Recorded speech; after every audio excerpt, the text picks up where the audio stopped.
Kurva yang melengkung habis ini artinya suatu saat wabah ini akan berhenti. Nah, garis ini mewakili kapasitas rumah sakit dan tenaga kesehatan. Jadi semua yang di bawah garis ini kemungkinan besar akan dirawat, tapi yang di atas garis ini kemungkinan besar kesulitan dan bahkan meninggal dunia. Nah, tugas kita adalah membuat kurvanya tuh nggak terlalu melonjak tinggi, sehingga semua orang yang sakit bisa masuk ke dalam rumah sakit dan ditangani oleh petugas kesehatan. Jadi gimana caranya membuat kurva ini menjadi landai? Orang itu sakit nularin orang lain.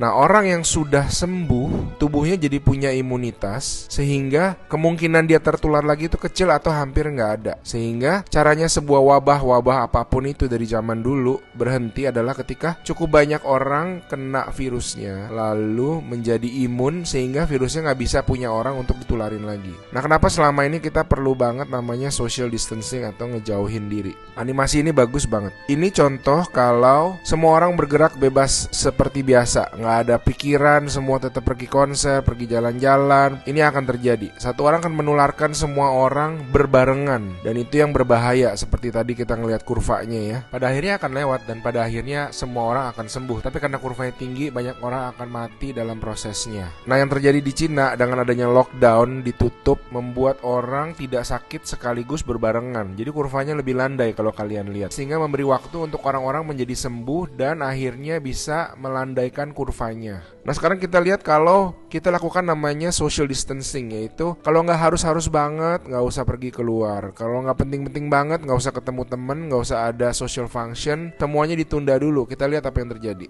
Nah, bahkan ini ada simulasi satu lagi, kalau social distancingnya itu bener-beneran ekstrim, orang nggak boleh keluar, ada jam malam dan sebagainya. Ini yang terjadi. Kita lihat beda banget kan. Jadi ada orang yang akan tetap sakit, tapi mereka bisa masuk rumah sakit dan dirawat. Jadi teman-teman, please do your social distancing, stay at home, work from home, anywhere you can. Ada orang-orang yang nggak bisa, saya mengerti, tapi sebisa mungkin lakukanlah semuanya itu. A good way of doing it is to imagine that you do have the virus, yeah, and change your behavior so that you're not transmitting it.